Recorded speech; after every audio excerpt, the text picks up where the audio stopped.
2 mois et demi après les élections en Allemagne, Olaf Scholz a été élu chancelier par les députés mercredi 8 décembre.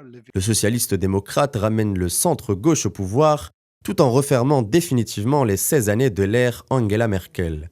Sur les 736 élus du Bundestag, 395 ont voté pour Olaf Scholz, 303 ont voté contre et 6 se sont abstenus, lui permettant ainsi de devenir le 9e chancelier de l'Allemagne d'après-guerre.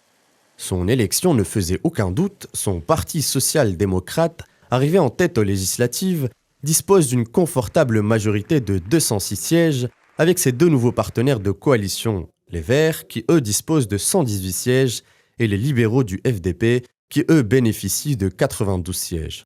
Féministe convaincu, Olaf Scholz prendra les rênes d'un gouvernement composé pour la première fois d'autant de femmes que d'hommes. 3 d'entre elles seront à la tête de ministères clés, les affaires étrangères pour l'écologiste Annalena Baerbock, la défense et l'intérieur pour les 2 social-démocrates Christine Lambrecht et Nancy Faeser. Inédit, le gouvernement le sera aussi dans sa composition politique.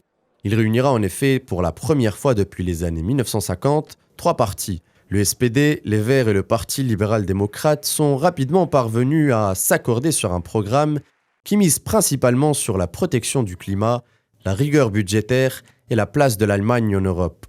Le défi à relever pour le successeur d'Angela Merkel sera de taille, celle-ci s'étant retirée sous l'ovation du Bundestag avec une cote de popularité estimée à 80%.